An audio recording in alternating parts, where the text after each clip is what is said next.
દાનપુરના ભાણપુર ગ્રામ પંચાયતમાં નલ સે જલ યોજના કૌભાંડની તપાસ માટે સેન્ટ્રલ દિલ્હીની ટીમ તપાસ માટે આવી અને એક બે નલ સે જલ કનેક્શનની તપાસ કરી ગ્રામ લોકોએ અમારા ગામમાં મોટા પાયે ભ્રષ્ટાચાર થયો છે તેવા આક્ષેપ કરતા સેન્ટ્રલ દિલ્હીની ટીમના અધિકારીઓ ઊભી પૂંછડીએ ભાગી ગયા। આજે દાહોદ જિલ્લાના ધાનપુર તાલુકાના ડુંગરાળ વિસ્તાર છેવાડાના એમપી બોર્ડરના ભાણપુર ગ્રામ પંચાયતમાં નલ સે જલ યોજનામાં કૌભાંડની તપાસ કરવા આવેલા દાહોદ જિલ્લા પાણી પુરવઠા અધિકારીઓ, પાટનગર ગાંધીનગરના અધિકારીઓ અને સેન્ટ્રલ દિલ્હીના અધિકારીઓ ધાનપુર તાલુકાના ડુંગરાળ વિસ્તાર એવા એમપી બોર્ડર વિસ્તારમાં આવતા ભાણપુર ગ્રામ પંચાયતમાં નલ સે જલ યોજના કૌભાંડની તપાસ કરવા આવ્યા।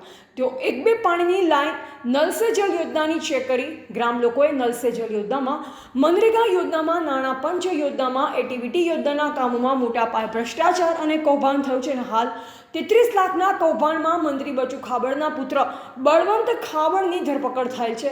હાલ દાહોદ બી ડિવિઝન પોલીસ સ્ટેશનમાં રિમાન્ડ ઉપર છે। ત્યારે અમારા ગામમાં મોટા પાયે લાખોનો નહીં કરોડોના મોટા પાયે તમામ વિકાસ કામોમાં ભ્રષ્ટાચાર થયો છે તેવો ગ્રામ લોકોએ મોટા માથાના અધિકારીઓ સામે આક્રોશ ઠાલવતા એક બે નલ સે જલનું કામ દેખી તમામ અધિકારીઓ ગામ છોડી બી પૂછડે ભાગવા લાગ્યા।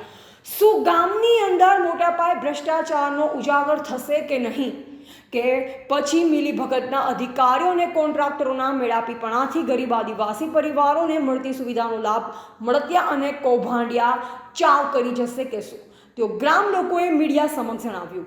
આવનારા દિવસોમાં ભાણપુર ગ્રામ પંચાયતમાં થયેલ તમામ કામોની તટસ્થ તપાસ હાથ ધરી કૌભાંડ કરનારાઓને સરકાર કડકમાં કડક તેઓનું સરઘસ કાઢી જેલના હવાલે કરવામાં આવશે કે નહીં તેઓ હાલ ગામમાં ગણગણાટ ચાલી રહ્યો છે। પણ હાલમાં મનરેગા કૌભાંડમાં દેવગઢ બારિયા અને દાનપુર મત વિસ્તારના ધારાસભ્ય અને રાજ્ય કક્ષાના મંત્રી બચુ ખાબડના પુત્ર બળવંત ખાબડ જેલની હવા ખાઈ રહ્યા છે અને હાલ તેઓ રિમાન્ડ પર છે। તો મોટા માથાના પુત્રનું, સરકારનું અને ગરીબ આદિવાસી અભણ લોકોનું કરોડોનું કરી નાખ્યું, ચૂનો લગાવ્યો। કરોડ રૂપિયાનો રોડના રસ્તાનો આજ રોજ ગાંધીનગરના અધિકારીઓ, સેન્ટ્રલ દિલ્હીના અધિકારીઓ, દાહોદના અધિકારીઓ ભાણપુર ગ્રામ પંચાયતમાં તપાસમાં આવતા ગામના આગેવાનો અને એક જાગૃત નાગરિક પરમાર દિલીપભાઈ કંચનભાઈ દ્વારા અધિકારીઓને કૌભાંડનો પ્રશ્ન પૂછતા અધિકારીઓ ગલ્લા તલ્લા જવાબ આપવાનું ટાળી દીધું। અધિકારીઓ સામે ગામના જાગૃત નાગરિકે રજૂઆત કરવામાં આવી કે ગામમાં 2 વર્ષથી લાઈન નાખેલ નથી, તો અધિકારીઓ ગામની સીમા પર એક લાઈન તપાસ કરીને બાકીના ફળિયાઓનો નલ સે જલના કામનો પ્રશ્ન પૂછતા જવાબ આપ્યા વગર અને વિડીયો બનાવતા ગામમાં પાટનગરથી દાહોદ, દિલ્હી સેન્ટ્રલથી આવેલા અધિકારીઓ અધૂરી તપાસ કરી જતા રહ્યા।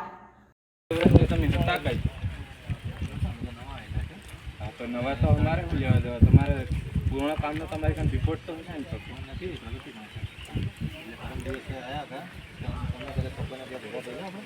हाँ 3 દિવસ પહેલા आया था તમે 3 દિવસ પછી બધું જોઈ ગયા એટલે અમને બી આ ગામ એટલે જ આપણે પસંદગી કરી છે કે જોઈએ આ ગામ એટલે નહીં, એમાં એવું છે કે બધું જાણેલું જ છે। જે બોર્ડર વિલેજવાળું ગામ ને એના માટે જ તપાસ આવે, અંદરવાળા ગામો પૂરા ગામો તો પછી છેવાડાનું જેવું સિલેક્ટ થતું હોય। હા, છેવાડાનું વાત કરીને છેવાડાનું ગામ જ તપાસ માટે આવ્યા। પહેલા એમ કીધા કે બધી લાઈન નાખી દીધી। કોણ એમ કીધું? હમણાં બધી લાઈન નહીં, પાણી 2 થી 3 ફળિયામાં આજે પાણી જોઈએ।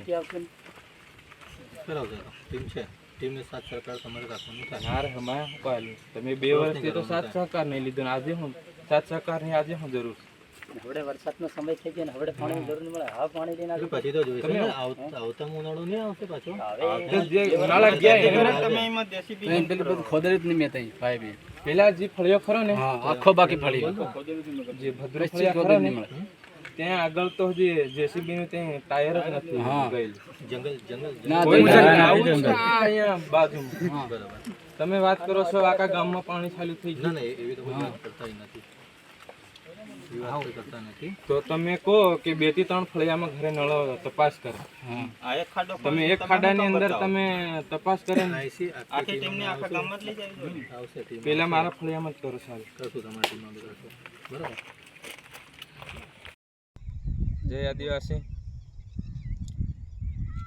ભાણપુર ગામની અંદર જે નળ સે જળ યોજનાની અંદર જે કૌભાંડ ચાલતું હતું, જે નળ સે જળ યોજનાની અંદર જે એક નળ તપાસ કરી અને સેન્ટ્રલવાળા તપાસ કરી જતા રહ્યા અને આખા ગામના આગેવાનોને રજૂઆત કરતા એ લોકો ગાડીઓ લઈને નીકળી ગયા, ગામની અંદર રહ્યા જ નહીં। રિપોર્ટર કિશન મોહનિયા, દાહોદ.